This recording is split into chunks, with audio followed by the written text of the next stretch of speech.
అందరికీ నమస్కారం అమ్మ. ఈరోజు మనం తెలుసుకుంటున్న అంశం ఏంటంటే 10th క్లాస్ గ్రాండ్ టెస్ట్ 2024-25కి సంబంధించి సోషల్ టోటల్ క్వశ్చన్ పేపర్ని చూద్దాం. వీడియోలోకి వెళ్ళే ముందు ఇంకా మన ఛానల్ సబ్స్క్రైబ్ చేసుకొని వాళ్ళు ఎవరైనా దయచేసి సబ్స్క్రైబ్ చేసుకొని లైక్ చేసి షేర్ చేసి మీ ఫ్రెండ్స్కు రిలేటివ్స్ అందరికీ సబ్స్క్రైబ్ చేసుకోమని చెప్పండి. నా ఛానల్ని సబ్స్క్రైబ్ చేసుకొని ప్రత్యక్షంగా పరోక్షంగా సపోర్ట్ చేస్తున్న వాళ్ళందరికీ పేరు పేరున ప్రత్యేకమైన హృదయపూర్వక ధన్యవాదాలు. ఇంకా ఆలస్యం చేయకుండా వీడియోలోకి వెళ్ళిపోదాం. ఎగ్జామ్ వచ్చేసి 100 మార్కులకు, సమయం వచ్చేసి 3 గంటల 15 నిమిషాలు. ఫస్ట్ మీరు ఇక్కడ సూచనలు ఇన్స్ట్రక్షన్స్ ఇచ్చింటారమ్మా. మీరు ఇన్స్ట్రక్షన్స్ చదువుకోవడానికి మనకు 15 నిమిషాలు సమయం ఇస్తారు. అర్థమవుతుందా? ఫస్ట్ మీరు ఇన్స్ట్రక్షన్స్ అన్నీ చదువుకున్న తర్వాతే ఎగ్జామ్ రాయడానికి తయారు కావాలి. అర్థమవుతుందా? ఇన్స్ట్రక్షన్స్ మీరు చదువుకోకుండా వెళ్తే కొంచెం ఇబ్బంది పడతారు నాన్న. అందుకోసం ఇన్స్ట్రక్షన్స్ చదివిన తర్వాతే మీరు ఎగ్జామ్లోకి రాయడానికి మొదలుపెట్టండి. ఇక్కడ సెక్షన్ 1 మొదలవుతుందా? సెక్షన్ 1 మొదలైనప్పుడు సెక్షన్ 1లో వచ్చేసి 1 మార్క్ క్వశ్చన్స్ ఉంటాయి. 1 మార్క్ క్వశ్చన్స్ వచ్చి 12 ఇస్తారు. 12 × 1 = 12 మార్కులు. అంటే 12 ప్రశ్నలకు ఒక్కొక్క దానికి ఒక్కొక్క మార్క్, మొత్తం 12.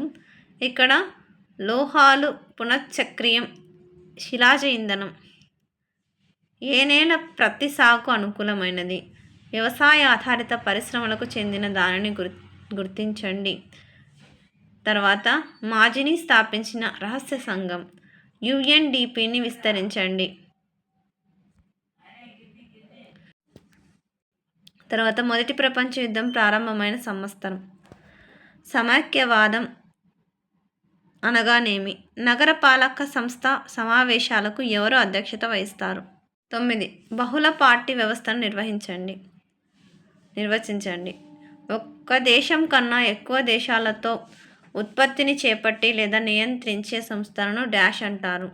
11 బార్ గ్రాఫ్పై చూపండి. చైనా బొమ్మలు 70%, ఇతర బొమ్మలు 30%.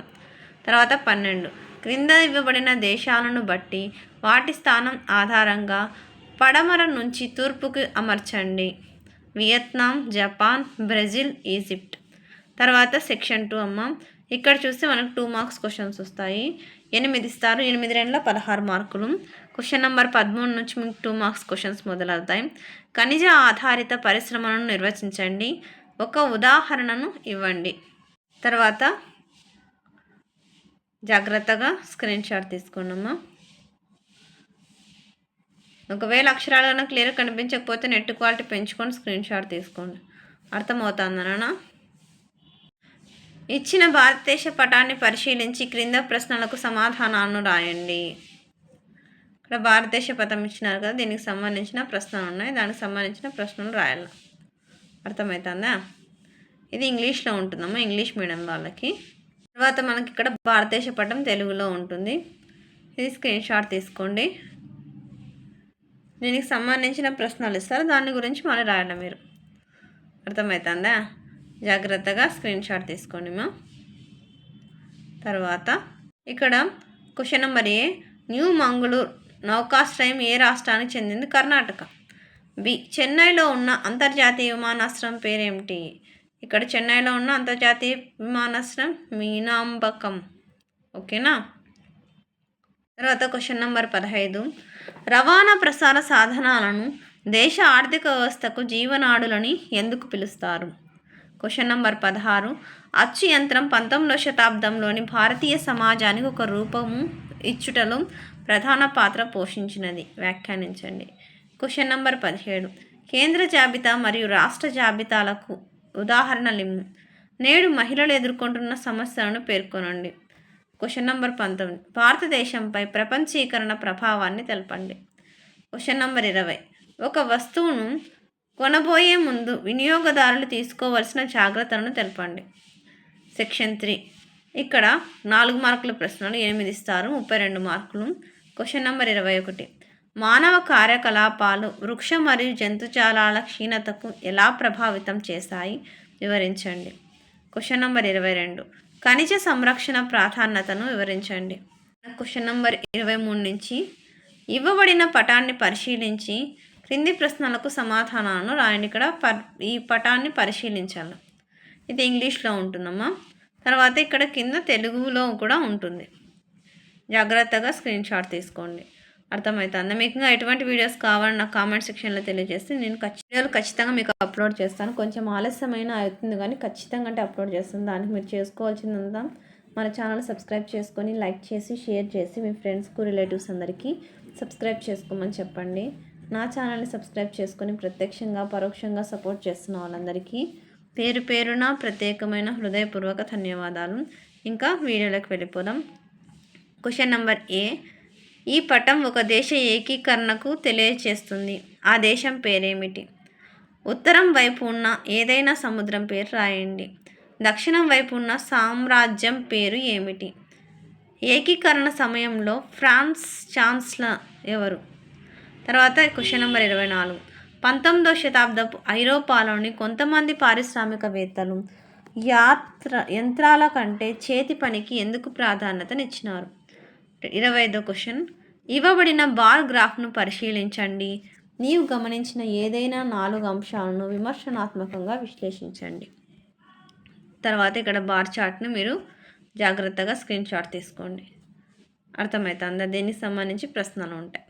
ఇప్పుడు అది ఇంగ్లీష్లో చూస్తున్నారు కదా, ఇది జాగ్రత్తగా స్క్రీన్ షాట్ తీసుకోండి. అర్థమవుతుందా నాన్న? ఇప్పుడు దీనికి సంబంధించిన ప్రశ్నలు. Question number 26. ప్రజాస్వామ్య ప్రభుత్వం మిగతా అన్ని ప్రభుత్వాల కంటే ఉత్తమమైనది, ప్రశంసించండి. Question number 27. చుట్టుపక్కల మీరు గమనించిన పర్యావరణ క్షీణత గురించి కొన్ని ఉదాహరణలు ఇవ్వండి. 28. ప్రజలలో వినియోగదారుల హక్కులను చైతన్యపరచడానికి ఒక కరపత్రాన్ని తయారు చేయండి. రోమన్ 4 సెక్షన్ 4 అమ్మ ఇది. ఇక్కడ 8 మార్క్స్ క్వశ్చన్స్ ఉంటాయి మీకు. ఇక్కడ 5 ఇస్తారు 8 marks questions. 5 × 8 = 40 marks. Question number 29లో AB అని ఇస్తారు. ఏ చూద్దాం. నీటి వనరుల ప్రాముఖ్యతను వివరించండి, లేదా అది రాకపోతే B. భారత వ్యవసాయ రంగం యొక్క ఏదైనా 4 లక్షణాలను రాయండి. తర్వాత నెక్స్ట్ 30లో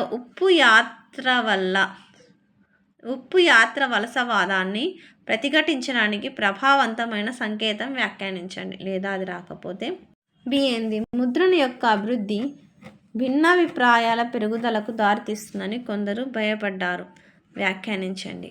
క్వశ్చన్ నెంబర్ 31. ఈ బార్ గ్రాఫ్ను పట్టిక రూపంలోనికి మార్చండి. నీవు పరిశీలించిన అంశాలను వ్యాఖ్యానించండి. జాగ్రత్తగా స్క్రీన్ షాట్ తీసుకున్నాను. ఎక్కడికక్కడ స్క్రీన్ షాట్ తీసుకోండి. తర్వాత రేఖాచిత్రం. ఉపాధులు వివిధ రంగాల వాటా. జాగ్రత్తగా స్క్రీన్ షాట్ తీసుకున్నాను. ఎక్కడికక్కడ స్క్రీన్ షాట్ తీసుకోండి. ఒకవేళ అక్షరాలు కనుక క్లియర్ కనిపించకపోతే నెట్ క్వాలిటీ పెంచుకొని స్క్రీన్ షాట్ తీసుకోండి. తర్వాత B. క్రింది పై గ్రాఫ్ను పరిశీలించి వ్యాఖ్యానించండి. జాగ్రత్తగా స్క్రీన్ షాట్ తీసుకోండి. ఒకవేళ అక్షరాలు కనుక క్లియర్ కనిపించకపోతే నెట్ క్వాలిటీ పెంచుకొని స్క్రీన్ షాట్. రేఖాచిత్రం. పట్టణ కుటుంబాలు తీసుకున్న అన్ని రుణాలలో ఎంత శాతం నియత రుణాలు మరియు ఎంత శాతం అనియత రుణాలు ఉన్నాయి? జాగ్రత్తగా స్క్రీన్ షాట్ తీసుకోండమ్మా. తర్వాత క్వశ్చన్ నెంబర్ 32లో భారతదేశంలోని అధికార విభజన విధానాన్ని మూల్యాంకనం చేయండి, లేదా జాతీయ పార్టీ యొక్క లక్షణాలను వివరించండి. Question number 33. క్రింది వాటిని ఇవ్వబడిన భారతదేశ అవుట్లైన్ పటంలో గుర్తించండి. నర్మద్ నది, బీహార్, దక్కన్ పీఠభూమి, కన్యాకుమారి, లేదా